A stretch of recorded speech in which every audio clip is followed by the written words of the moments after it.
Hello again, welcome back to All Crone Up. It's Frances at the beach. Woohoo! Now I found myself a little kind of area in the by the stones, so hopefully you'll be able to hear me and the sea, but not have the winds really windy. So I'm hoping that we're going to keep you so that you can actually hear what I'm saying rather than just hear wind. Anyway, fingers crossed. So today can't remember what I wanted to talk about because I'm so distracted by all the beauty.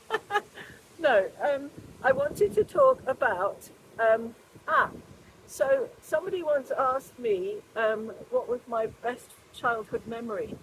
And to be really honest, I found it a really difficult question because a lot of my childhood I found quite challenging, quite difficult. So I kind of pondered on this one for a while, but my absolute favourite memory was when I was in Italy. My mum used to take us to the beach for most of the summer actually. We were extremely lucky. And I would sit just between the beach and the sea and just looking outwards and kneeling and then make like sand castles or mud castles with my hands onto my knees and then let the sea wash it away. And I did that the other day actually, last year actually when I was here. I haven't done it yet. The sea's coming up. I haven't done it yet, but I think I will later on when I go back into the sea. I've been in once today already.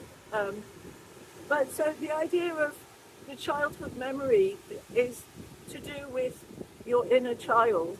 As grown-ups, the inner child, my little girl, is still here, but the trick is to kind of play with her and make her know that she's loved, even if in the days when she was actually small, she didn't know that. So my aim is to now do as many things as I can to keep her really happy, like running around in the sea or you know, making those funny sandcastles with the muddy sand, or you know, doing things like wolf run and things like that. So I have two questions for you today. The first question is, what is your favorite childhood memory? And the second question is, how is your inner child? How do you look after him or her or them? You know, what is your relationship with them? Because before I started to know about this kind of way of being, I didn't have any relationship with her. I didn't even know it was a thing. So yeah, so this is just a little, for those of you who do have good relationships with your inner children, they're wonderful. But for people who maybe don't so much, this is just a first step towards developing that relationship with your little person that's inside you.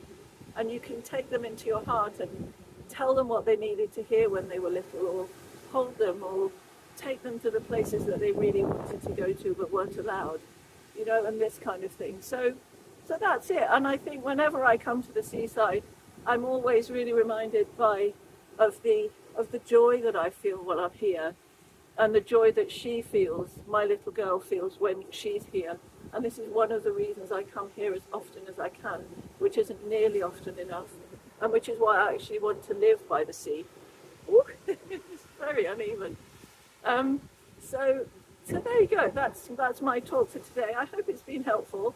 I'm going to come back in a minute and do some more talking about the sea and this kind of gorgeousness. So I hope you've enjoyed this incredible view, and I shall see you again soon. Have a wonderful day. Lots of love. Bye.